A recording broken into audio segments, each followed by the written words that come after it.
ঢাকা ও ইসলামাবাদের মধ্যে একটি চুক্তি ও 5টি সমঝোতা স্মারক সই হয়েছে।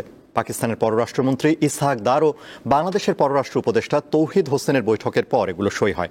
পাকিস্তানের পররাষ্ট্রমন্ত্রী দাবি করেছেন ৭১-এর গণহত্যার জন্য ক্ষমা চাওয়া সহ অমীমাংসিত 3টি সমস্যা 2বার সমাধান হয়েছে। তবে ঢাকা এই দাবির সঙ্গে একমত নয় বলে জানিয়েছেন পররাষ্ট্র উপদেষ্টা।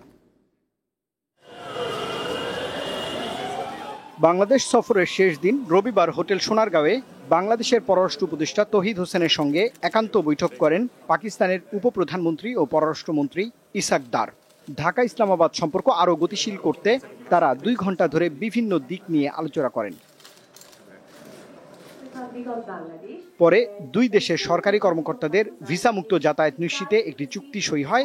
এছাড়া বাণিজ্য ও বিনিয়োগ বাড়াতে যৌথ গ্রুপ গঠন এবং সংস্কৃতি বিনিময় সহ বিভিন্ন বিষয়ে 5টি সমঝোতা স্মারক সই করেন কর্মকর্তারা। মধ্যাহ্নভোজের আগে পাকিস্তানের মন্ত্রীর কাছে সাংবাদিকরা জানতে চান, মুক্তিযুদ্ধের সময় গণহত্যার জন্য আনুষ্ঠানিক ক্ষমা প্রার্থনার দাবি বাংলাদেশের, এ বিষয়ে কি মত পাকিস্তানের। জবাবে ইসহাক দার মন পরিষ্কার করে সামনে এগিয়ে যাবার আহ্বান জানিয়ে দাবি করেন বিষয়টির 2বার মীমাংসা হয়েছে।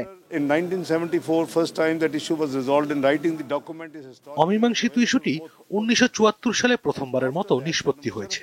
আমার মতে ওই সময়ের দলিলটি 2 দেশের জন্য ঐতিহাসিক। এরপর জেনারেল পারভেজ মোশাররফ 2000 সালে বাংলাদেশে এসে প্রকাশ্যে ও খোলা মনে বিষয়টি সমাধান করেছে। ফলে 2বার এর সমাধান হয়েছে।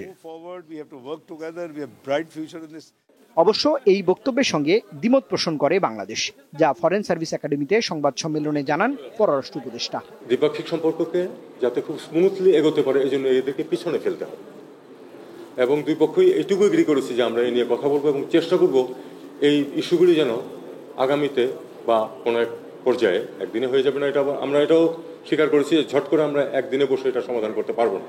গণহত্যার ঘটনায় পাকিস্তানের ক্ষমা চাওয়া এবং দেশটির কাছে মুক্তিযুদ্ধের আগের পাওনা এবং আটকে পড়া পাকিস্তানিদের ফেরত পাঠানোর বিষয়গুলো সরকার নিজস্ব কৌশলে এগিয়ে নেবে বলেও জানিয়েছেন এই উপদেষ্টা। আমরা চাই যে হিসাবপত্র হোক এবং টাকা পয়সার যে ব্যাপার সেটা সমাধান হোক।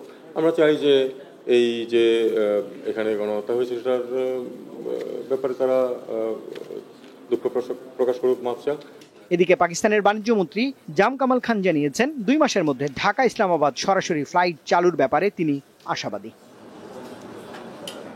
রুবায়েত হাসান, দীপ্ত সংবাদ, ঢাকা।